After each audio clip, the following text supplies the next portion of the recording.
So we've got a terrific panel. I'll let them introduce themselves really quickly, just one or two sentences about who they are and why they are, sort of how they're connected to Jersey City. So John, we'll start with you. Great. Thank you. Hello, everybody. My name is Dr. John Dinellen, and I'm the management chair for New Jersey City University. And I've been here in New Jersey City University since 2003, so I've seen Jersey City grow tremendously. And part of my remit at the school is entrepreneurship, and that's why I'm here. So my name is Paul Hoffman. I'm the president and CEO of the Science Center. I've been working in Jersey City about 7 years now. We're the largest hands-on science museum in the East. We've got about 800,000 visitors a year. And next to us are 14 acres of what was Jersey City open land that Jersey City donated to the Science Center to create this project called SciTech City to jumpstart the science and technology businesses and reinvent K-12 science education. Paul?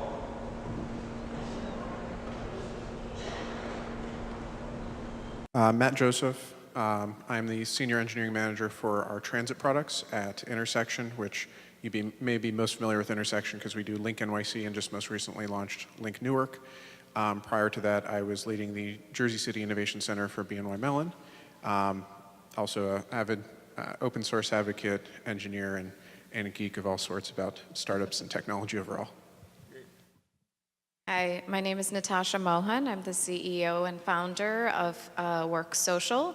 It's a co-working space that is in the Pavonia, Newport area. We are now in our 3rd year, and we're trying to make a difference in the lives of young thinkers and entrepreneurs today. Hi, my name is Mihir Dangay. I'm one of the co-founders of Wapanda. We are a mobility technology solution, and we are one of the first licensed vendors in New York City that will allow you to hail a taxi and bypass the meter, essentially Uberize the taxi fleet. Great. So let's just start with a really simple question, and I think it is one that we can just sort of use as a warm-up here. As you guys think about the growth of Jersey City as a tech hub, what do you see both as sort of institutions, university representatives, founders of companies, technology enthusiasts, what do you see as the greatest opportunity here in Jersey City for the growth of the startup hub here? John?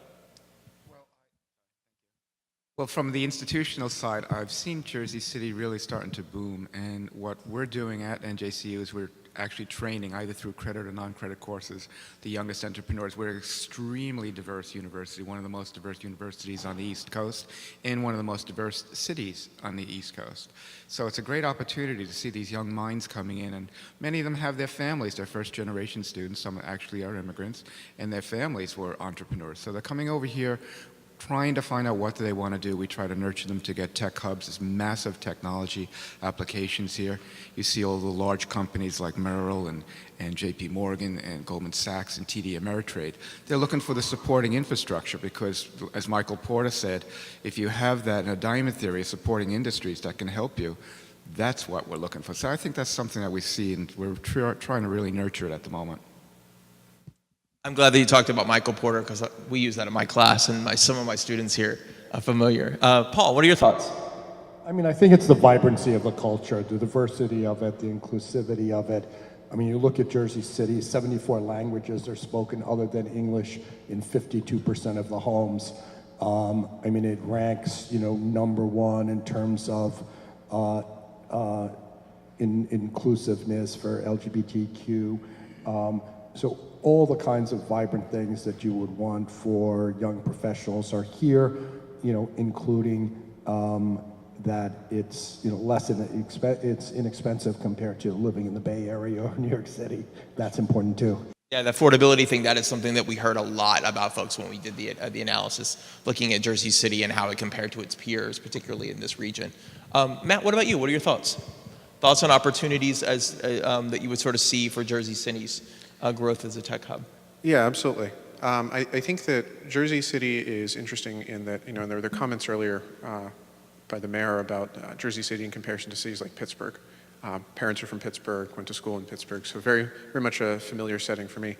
I would say that the interesting blend that Jersey City has in particular is the combination of what you would sort of loosely term a downtown urban space, but then also the more residential-oriented urban space, which presents an opportunity for solutions and ideas and technologies that are built in Jersey City to be applicable beyond the 10 to 20 major urban centers in the United States and actually extend to the potentially billions of people who exist and live and basically spend their entire lives in areas that are not represented just by cities like New York City or San Francisco proper areas. So I think that's a massive opportunity. And then, of course, coming and blending that with the experiences and the diverse perspectives of the residents who are here and actually getting the ideas and the technologies and the solutions out on the streets very quickly, that's where the opportunity is. Tasha, you set up shop here, founded a company here. Why did you select Jersey City? So as a resident of Jersey City for the past 15 years, we moved from New York, and we've seen the city develop tremendously. And as just starting off, in different areas of business, investing in real estate, and then going into co-working spaces, we've seen that creating the infrastructure for young entrepreneurs, as in co-working and shared office spaces, has really given young professionals the opportunity actually to build their ideas because the cost is low for them to set up shop. And if they have the support system around them, there's nothing greater for the bigger developers because there's only growth happening, and we're developing new ideas just by helping the young minds,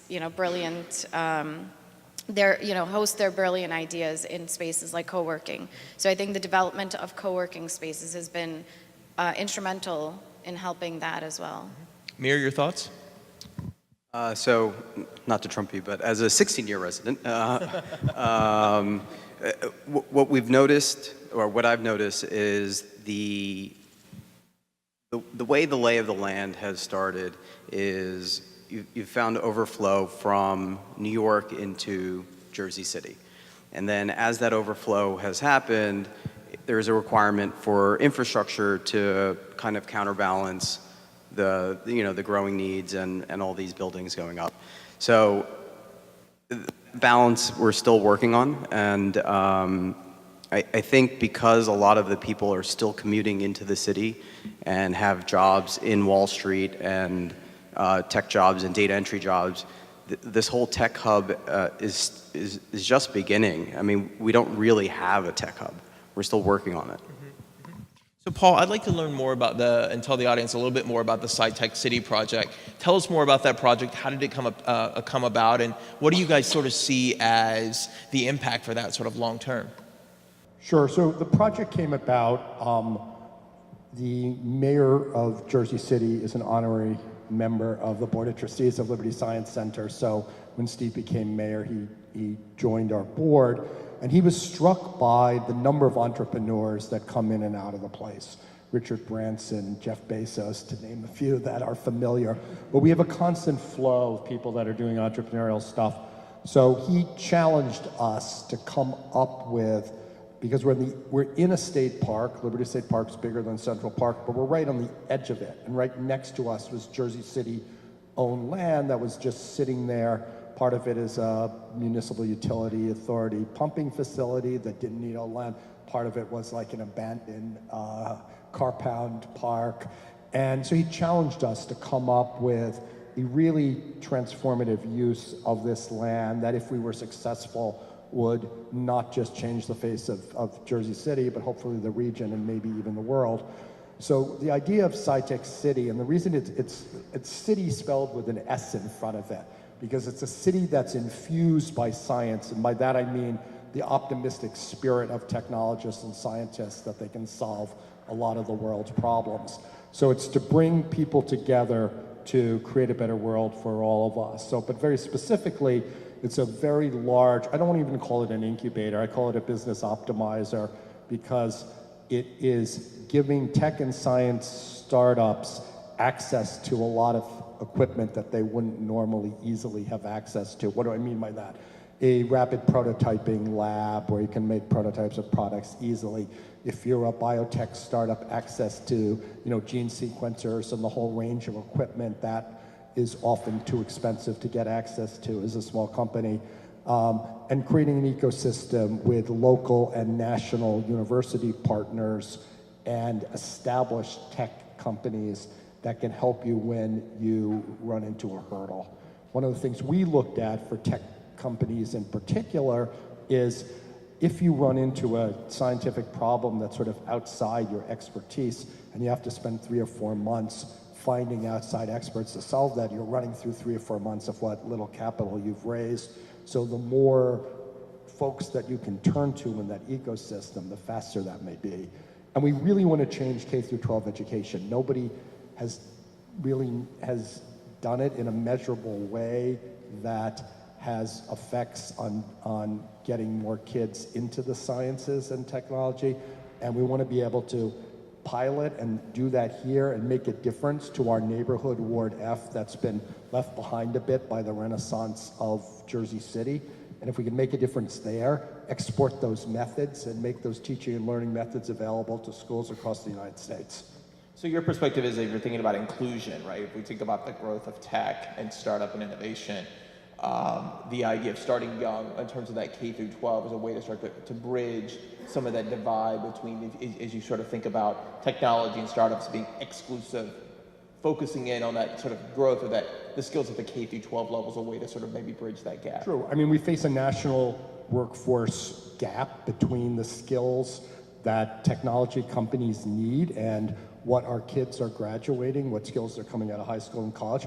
And it particularly affects states like New Jersey that are way up there in terms of the tech culture. I mean, 16% of adults in Jersey City are in tech, more than any other. It's the highest percentage in the area here.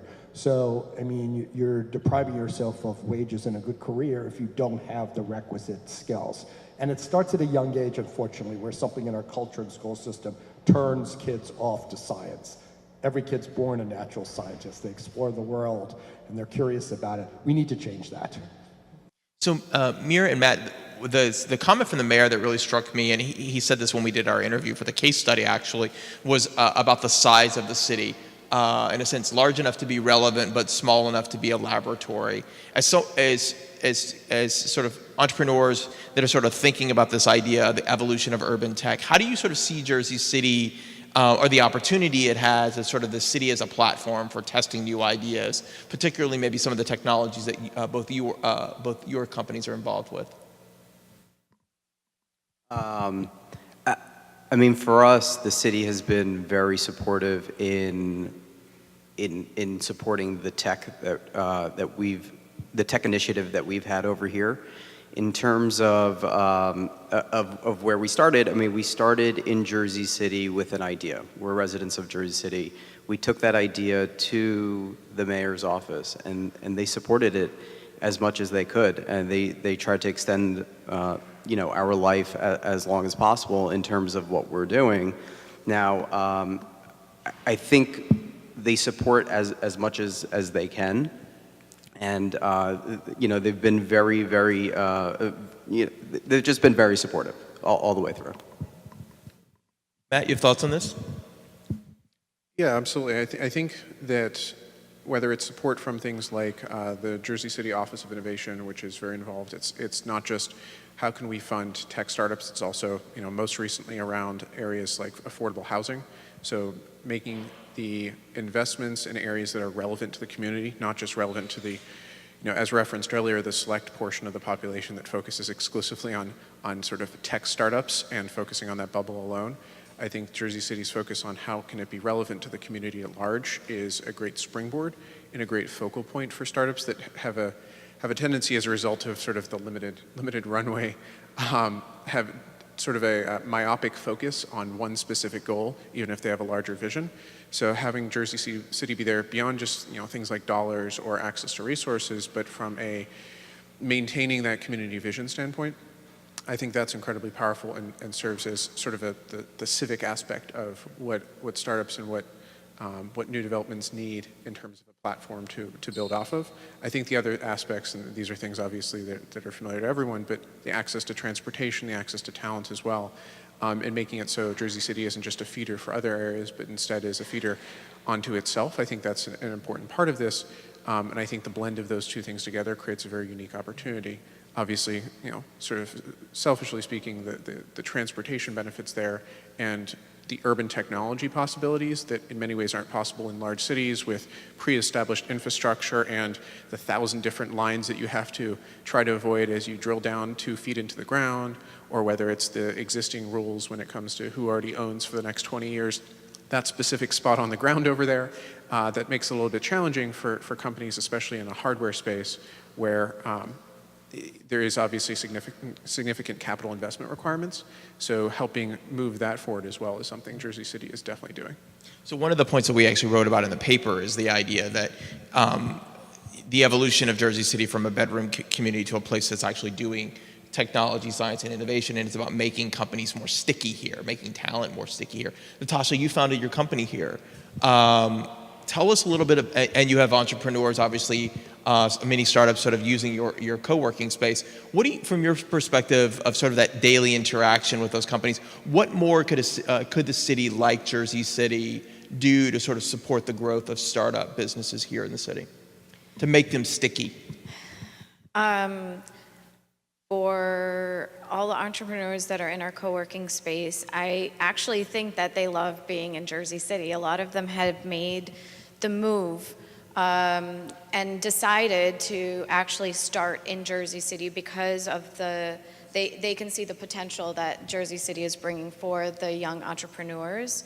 For once, I think it's, we kind of hit on a little bit of the tax part of it, and actually just giving support. And I think the Office of Innovation is there.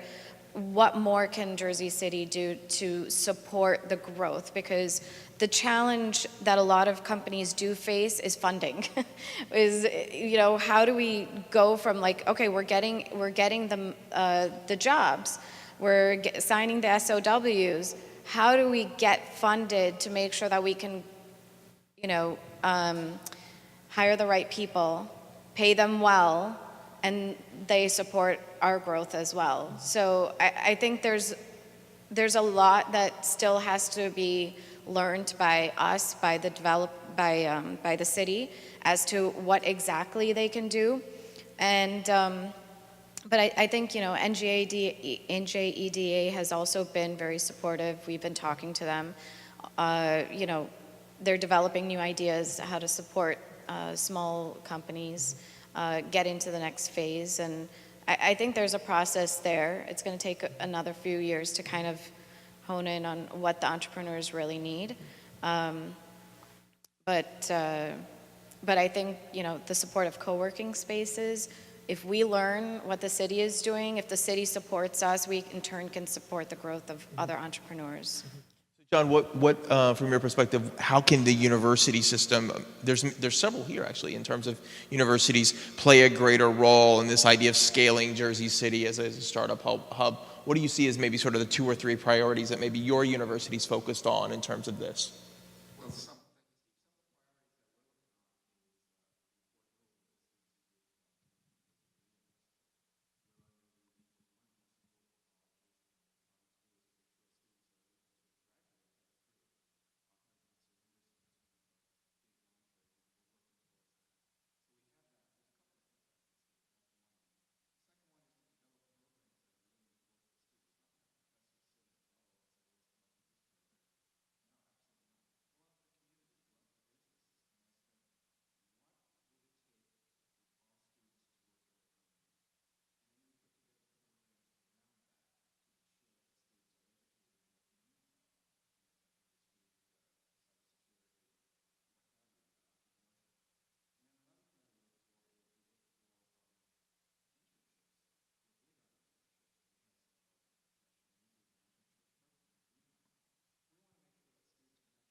Helping to sort of lower those barriers to entry, right? Exactly. Again,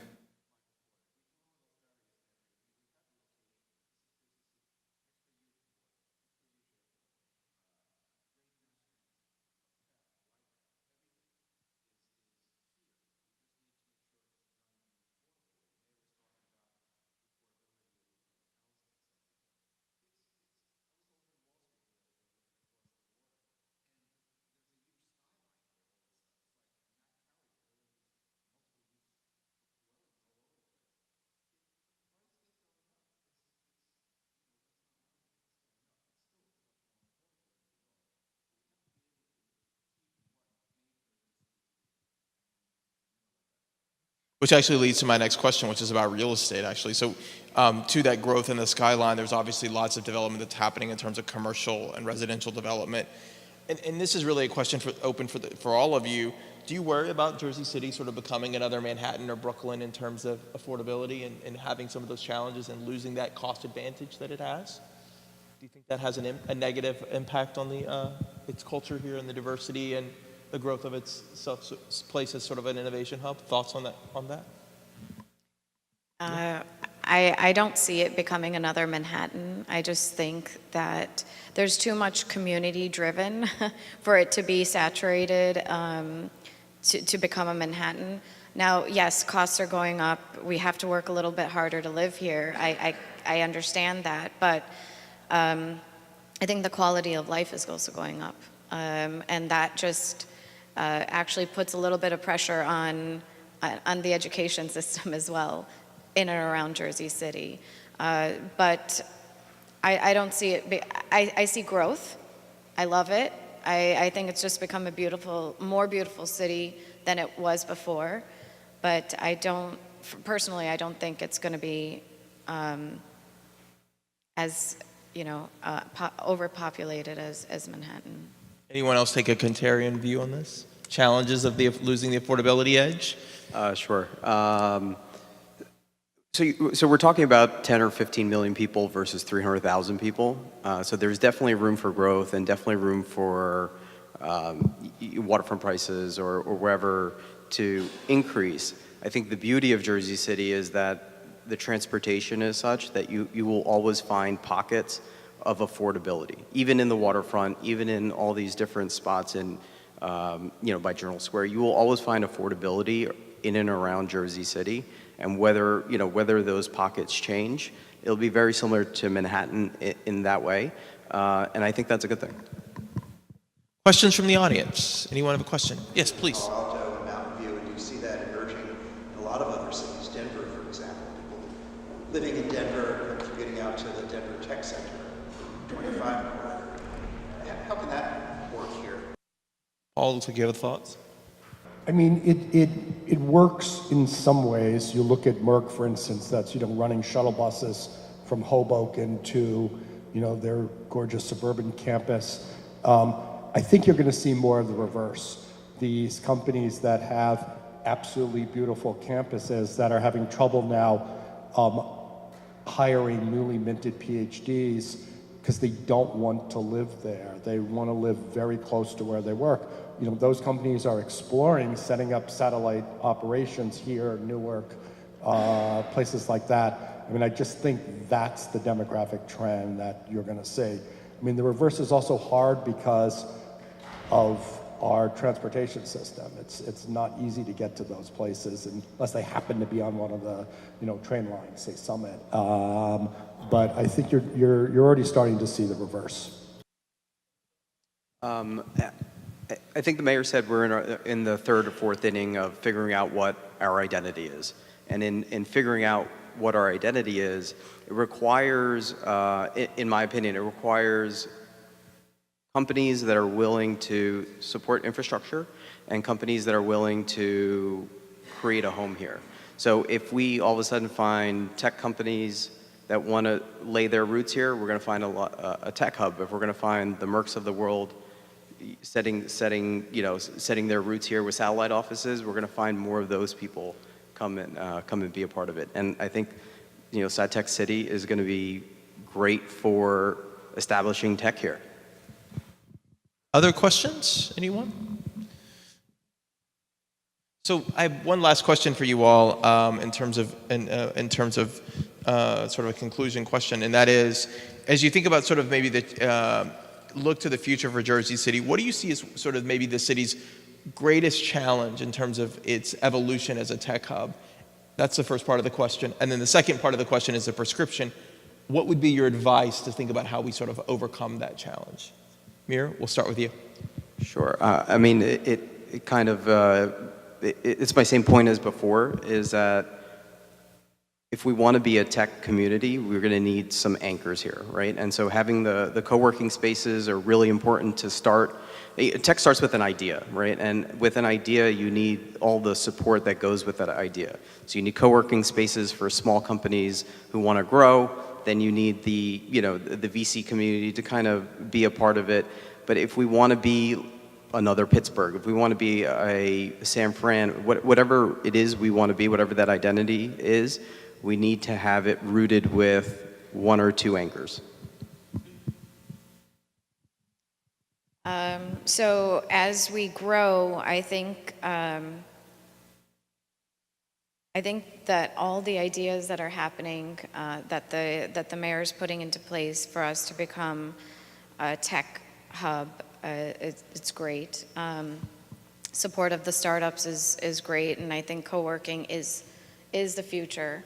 I'm not saying that just because I'm in it, but I've seen it for the past couple of years. And, some of the challenges I think as we grow as a city is going to be, again, on educating our young. And then also, as John said, is educating the ones who actually need to, we're going into the artificial intelligence, and we need more skills sets, to actually keep them in their jobs. And educating them is going to be very important as well.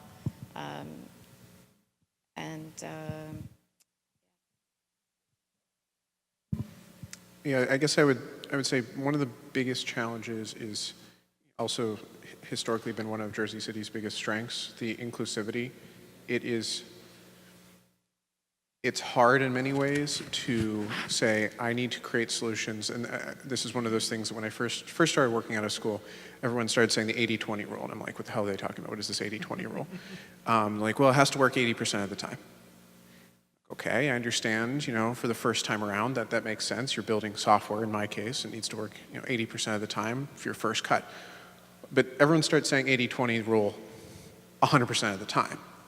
And so that ends up being, okay, that works out when you're building, your startup that has to only serve a select community. But that really doesn't make sense especially in a civic space, but in a space where you want to be inclusive for not just the next couple years, not just the next couple decades, but for the next 100 years. It's really hard to maintain the perseverance that solutions that you're going to create are going to work for everyone. Everyone is a very hard target to meet.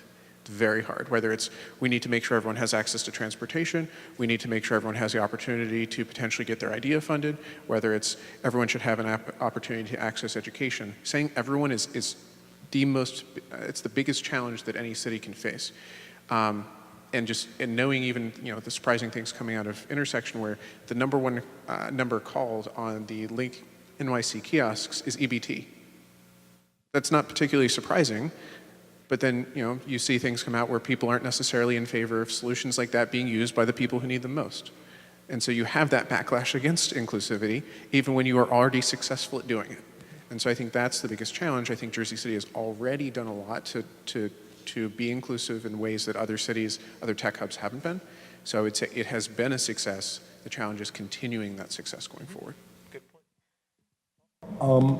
I think just to be cognizant of, not leaving people behind as the city grows, to try to do a more effective job than places like San Francisco and even Seattle have done in terms of that. There are no easy answers to this, but I think we need to be socially responsible. Totally agree with everything I've heard here. I also think it basically comes down to education from from a college. But the whole point is to make sure that folks are able to do the jobs, and we have a lack of certain skill sets. Engineers, certain skill sets are just not where they need to be at this stage. So what we're trying to do, and other colleges, I believe, are also doing it, they're going out to the high schools. We're sitting down and partnering with high schools and training the high school students and high school teachers to give students credit before they even come into a New Jersey City University. They'll already be able to bring in certain credit. Because why? Because we're not training the students today for today's jobs, we're training them for 5 years down the road. Join me in thanking our panel. Nice conversation.